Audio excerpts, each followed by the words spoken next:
All right, www.powerfulradiofm.com. You're listening to the Ken Davis Radio Show, and right now you definitely rocking with the best of the best. I got my new favorite artist, and I'm putting the stamp on it. 10 years in the game, my man Dwele. What's going on, bro? Yes, sir. What's going on? Not a whole lot, man. Not a whole lot, man. It's a pleasure to actually sit down and have this chat with you right now, bro. Man, I appreciate you having me on. No doubt, no doubt. Now, let's first get into the new album. You know, I've been listening to some tracks. The I Wish, super high, by the way. I appreciate it. Yeah, and What's Not to Love. But I wanted to get into, because I see that the title of it is Wants World Women, and that's kind of interesting to me. I wanted to see if you can speak on what's that. Break that down for me. Yeah, Once World Women is actually broken up into three different sections. The album is broken up into three different sections. Once is sort of like my alter ego, musically. I'm doing things in that section that I otherwise wouldn't do musically. I'm trying different things. That's me kind of stepping out of my box a little bit. So that one section is the fun section. You know what I'm saying? That's the section for me right there to have fun with. Right. And then you have the world.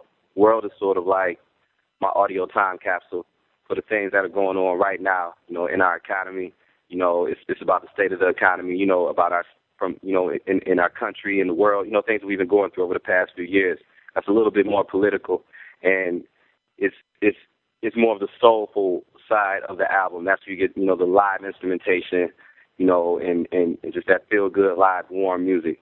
And then you have the women's section, and the women's section is just for the women. You know what I'm saying? It's that baby making music. It's all of that. Right. Okay. Now, let's talk about, I know you got a lot more features on this album, actually, than normally that you usually work with. Why did you decide to, go into that, step outside of what you normally do? I just wanted to get an album a different feel, man. And my whole thing, when I first came out, my first 2-3 albums, I really wanted to make sure that people knew who I was, what I was, as an artist.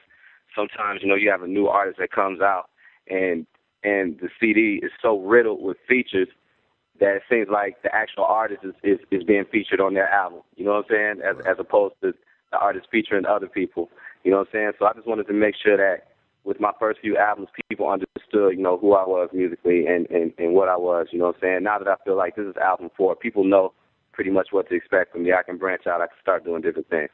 Okay. Now let's talk about some of the features. You got David Banner, Raheem Yeah. Devon, Yeah. Monica Blair. Yeah. Okay. You got any more features on the album?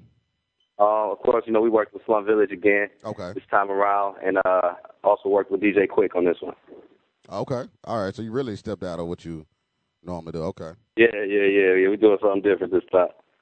All right, that's what's up. And that's what I want to talk about is that I Wish track, man. What's the motivation behind that? That's a super hot track, first of all, like I told you. But what's the motivation behind I Wish, man? I listen to it. It's funny.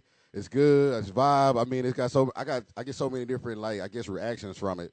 What's the motivation behind that track, man? I was in VA working with Knots. He produced that joint. And he put it on, and I'm like, man, I was listening to the beat. I said, this is something, you know what I'm saying, I couldn't quite put my finger on the beat. It's like, it's just what you said, you know what I'm saying? Like, it could be fun, it could be deep, you know what I'm saying? A lot of things could happen over the music, you know what I'm saying? So I was sitting there, and I was thinking about what I should talk about, and the first thing that came to me was, I wish I had $1 for every dollar you think I have, you know what I'm saying? And from that actual title, that's the concept was actually spawned, you know what I'm saying, from sitting down and writing that song, because the song is really talking about the things that I want. You know what I'm saying? Things that I want out of life.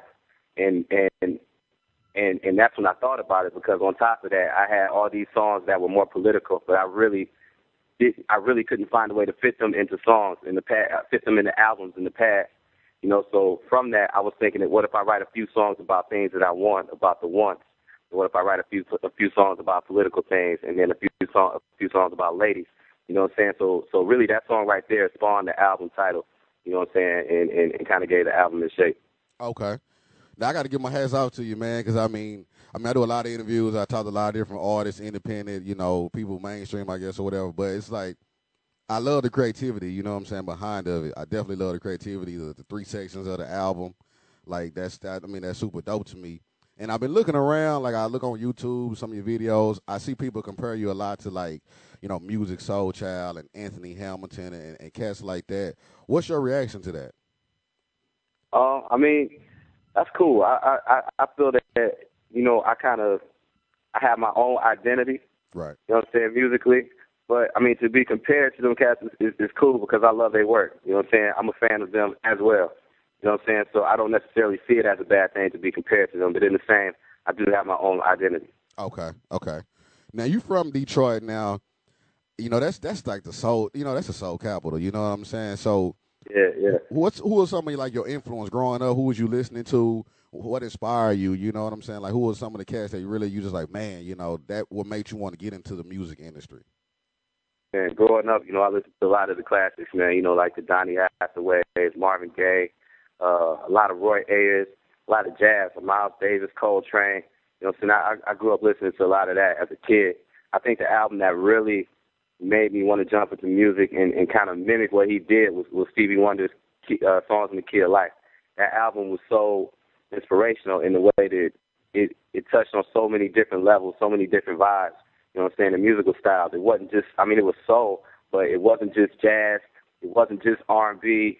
You know what I'm saying? There's like different songs in there created different feels, and it intrigued me, man. It's like I wanted to get into music and find out what it felt like to create music like that, man. So I got to give it up to Stevie for that one.